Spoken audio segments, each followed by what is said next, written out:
Kasuhan nyo na ako. Ang tagal ko nang naghihintay. Oo, hinihintay ko yan. Yan ang hamon po ni dating Pangulong Duterte. Bago tayo magpatuloy mga kababayan at mga kaibigan, mga ka-explore, hiling ko naman po doon sa mga hindi pa po nakasubscribe, please, pasubscribe naman po dito sa aking channel. Huwag nyo na rin pong kalimutang i-like po yung ating video para mas lalo pang maraming makakapanood nito. At kung hindi naman po kalabisan, pwede nyo naman pong i-share. Okay? Alam nyo mga kababayan, ito pong nangyaring ito ngayon, malinaw na napakarami na pong beses na umamin itong si dating Pangulong Duterte doon sa mga sinasabing kasalanan niya daw. Oo, patungkol po sa extrajudicial killing. Ano po? At meron po akong napanood, gusto kong i-share sa inyo ito. Panoorin po natin yung komentaryo po ng isang magaling na abogado. At ang pangalan po niya ay si Attorney Enzo Recto. Oo, pakicheck nyo na rin po yung kanyang channel. I-subscribe nyo na rin po at sigurado ako, marami po kayong malalaman at matututunan dito. I and I alone take full legal responsibility sa lahat na nagawa ng mga pulis pursuant to my order. Ako ang managot at ako ang makulong, wag yung pulis na sumunod sa order ko. Kawawa naman, nagtatrabaho lang. Yun ang gusto kong sabihin sa Pilipino at mabuti niyaya ninyo ako dito. Once and for all, yan ang gusto kong sabihin sa tao. Nagtataka ako hanggang ngayon ang Justice Department hindi pa nag-file ng kaso hanggang ngayon. Katagal lang. Matagal ako pumapatay ng tao hanggang ngayon hindi pa sila nakapile ng kaso. Nagyabang si Duterte. Tapos na actually yung hearing, sabi ni Duterte. Nagtataka nga ako eh. Nagtataka ako. Bakit na ang tagal-tagal na, naghihintay ako, kasuhan ako ng DOJ. O bakit hindi ako kinakasuhan ng DOJ? Ang yabang ni Duterte doon. Hinamon niya ang DOJ eh. Ang sinasabi niyang kasuhan siya tungkol nga doon sa war on drugs niya. Kasi pinapanindigan ni Duterte, wala siyang mali sa ginawa niya.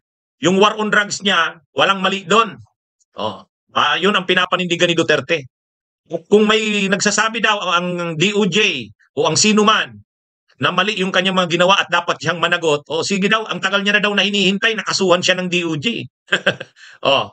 Ngayon, yung hamon na yan ni Duterte, sinagot na. Maraming sagot na napanood ko. Halimbawa, sa Kongreso, itong si Congressman Bene Abante ng Quadcom, may sagot na siya. Yung young guns ng Kamara, yung mga batang kongresista may sagot na rin. Sila yung mga progresibong grupo, sila Attorney Tracy Conte, Assistant to Counsel ng ICC. Napanood ko yung interview sa kanya. Ganun din kay Attorney Nery Colmenares. May mga paliwanag na sila, may mga sagot na sila dito sa hamon ni Duterte. Ang sabi ni Duterte, totoo. Yung mga patayan na yan, yung mga patayan na nangyari sa war on drugs niya, hindi niya raw pinagsisisihan yan. Wala daw regret siya doon.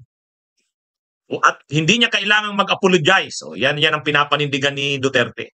Walang apologies, walang regrets. Yung mga nangyari sa war on drugs niya, pananagutan niya daw yun.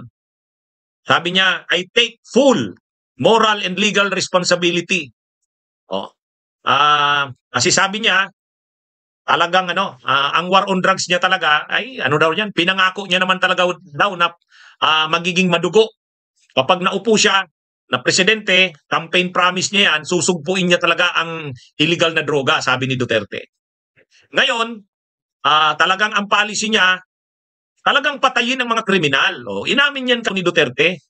Inamin niya na talagang ang instruksyon niya sa mga pulis anuhan nyo, gatungan nyo ang mga kriminal na manlaban.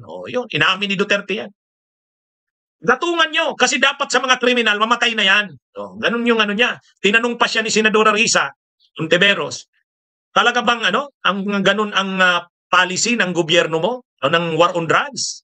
Na talagang wala nang due process? Sabi ni Duterte, oo. Talagang gusto ko na mamatay ang mga kriminal at ang instruksyon ko sa mga pulis, anong gatungan nyo? Parang ano nyo ang mga udyukan nyo, yung mga kriminal na manlaban. Para pag nanlaban sila, patayin nyo. Ganun yung mga sinabi ni Duterte. Kaya lang, ang sinasabi ni Duterte, wala siyang nakikitang mali doon. Kasi talagang ang policy niya, patayin ang mga kriminal. Kasi sabi niya, kung makukulong din lang naman yung mga kriminal, sayang pa daw ng pagpakain dyan sa kulungan, ibigay na lang sa mga mahihirap. Diyan sila nagkainitan ni Senadora Risa Hontiveros kahapon. Kasi si Senadora Risa Hontiveros, siyempre, si Senadora Risa Hontiveros, ang nilinaw naman, siyempre dapat talagang labanan ang illegal drugs. Pero hindi naman yung hindi naman yung patay ng mga tao. Kahit naman mga suspects yan, kahit naman suspects yan na involved sa drugs, addict, pusher, mayroon pa rin naman mayroon pa namang mga rights. Mayroon pa naman yung karapatan, Bill of Rights, kailangang dumaan sa due process. Sabi ni Duterte, yan ang point of view mo. Ako, iba ang point of view ko. Hindi ka kasi naging mayor. Talagang pinaninindigan ni Duterte na walang mali sa ganung policy niya. Para kay Duterte, yun daw ang pangako niya nung tumakbo siya sa kampanya, tinupad niya naman daw. Kung marami mang namatay, ganun talaga sabi niya, yun talaga ang gusto ko, maubos ang mga kriminal. At kung siya'y bibigyan ng pagkakataon uli, dudublihin niya pa raw. Dudublihin niya pa. Yun ang sabi ni Duterte. Ngayon, lumilitaw dito, maraming pananagutan si Duterte, kaya nga sabi ni Senadora Risa, do you take full responsibility sa pagkamatay ni Kian de los Santos, sa pagkamatay ni Carl Arnaez, sa pagkamatay ni Kulot? Kasi sabi mo, you take full moral and legal responsibility. Doon medyo na si Duterte. Doon medyo natauhan si Duterte. Kasi sabi niya, siya ang nagtitake ng full legal and moral responsibility. Wag na daw yung mga pulis, siya na lang daw ang kasuhan. Hinihintay ko yan. Kasuhan ako ng DOJ. Ang tagal-tagal ko nang hinihintay yan. Kaya mayabang mga kabunyog, mga kababayan si Duterte. Kasi kung mayroon daw siyang pananagutan niya. Kung may makukulong daw, siya na lang ang makulong. Handa daw siyang makulong. Sa sitwasyon na ito, mga kabunyog, mga kababayan, dapat ang DOJ, si Rimulya, matagal nang pinagtatanggol si Duterte. Matagal nang pinagtatanggol ang hinihiling ng mga tao, dapat mag-cooperate na ang gobyerno sa ICC. Kasi yung mga ginawa ni Duterte, hindi simple yun Crimes against humanity talaga yon. Kaya lang, itong sila Rimulya, lagi pa ulit-ulit yan. Sina Bernardo Guevara, kahit si Boying Rimulya, hindi namin kinikilala ang ICC. Walang jurisdiction ang ICC. Ngayon, pinagtatanggol nila si Duterte. Ayan. Binabastos na sila ni Duterte. Anong sagot mo ngayon, Boying Rimulya? Pinagtatanggol nyo ang ganyang tao? Pinagtatanggol nyo? Kasi ang ginagawa ni Rimulya, hindi kami magko-cooperate sa ICC. Hindi na tayo member dyan. Walang jurisdiction ang ICC. Sa Pilipinas. So sino ang napapaboran sa ganyan na stand ng DOJ? Si Duterte. Ngayon, anong ginagawa ni Duterte? Hinahamon siya. Si Rimulya. Gawin mo na ngayon, ano na ngayon ang masasabi mo dyan, Rimulya? Pinagtatanggol nyo ang ganyang tao? Okay, mayroon tayong rules of court. Abogado naman si Rimulya, Secretary of Justice. Mayroon tayong rules of court. Mayroon tayong criminal procedure. Nandyan yan sa Constitution, Bill of Rights. Ano ang tinuturo? Ang sino man na pinagsususpitsahan na kriminal o nakagawa ng krimen ay may rights pa yan. Criminal rights, rights of the accused, criminal rights of the accused. Mayroon yan. Kahit pa nga yan, suspitsado pa lang, may right yan. Criminal suspects. So ngayon, kung pinagsususpitsahan yan involved sa illegal na droga, may rights yan. Kaya ang sinasabi ni Duterte, wala nang rights. Kung suspect yan, criminal suspect yan, anuhan nyo na.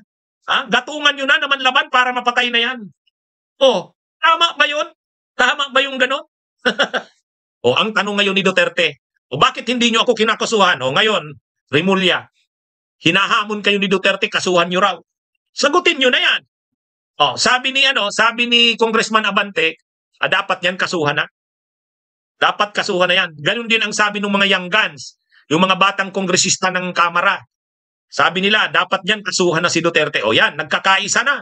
Dapat kasuhan na yan. O dapat ang DOJ, gawin na rin nila. Kaya si PBBM dyan, dapat maguhin na ang stand niya, mag-cooperate na sa ICC. Mas maganda, magbalik na tayo sa pagiging miyembro ng ICC. Ayan po mga kababayan, ano po, sa mga gusto pong magmalasakit kay dating Pangulong Duterte, sa tingin ko, ito na po yung tamang panahon po ninyo. Oo, bakit? Bakit ko nasabi yan?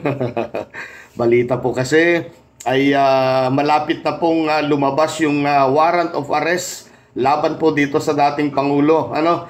Ang balita po ay bago po yata matapos ang taong 2024, mas mabuti. Masampahan na po siya ng kaso dito sa Pilipinas. Di mo ba? Kaya mabuti pa. Yung mga nagmamalasakit dyan, kung totoong nagmamalasakit po, yung pinuno po ng DOJ natin, siguro maganda, sampahan nyo na po ng kaso. Para dito siya malitis. Kaya nga, dito siya mapanagot sa Pilipinas. At isa pa, kung dito na panagot sa Pilipinas yan, may papakita natin sa buong mundo na gumagana ang justice system ng ating bansa. Di ba ba? At pag nagkaganon, palagay ko wala na. Hindi na maghahabol ang ICC. Kasi isa lang naman ang layunin yan Yung ICC ay panagutin siya sa extrajudicial killing. Ganon din naman, napakarami pong mga kababayan natin na humihingi po ng hustisya dito sa Pilipinas. Isa pa, hindi po natin alam kung ano po ang magiging sitwasyon or lagay po niya pagka hawak po siya ng ICC. Samantalang dito po, baka mas maganda po ang sitwasyon or lagay ng dating Pangulong Duterte. Yun lamang po. Maraming salamat sa panonood.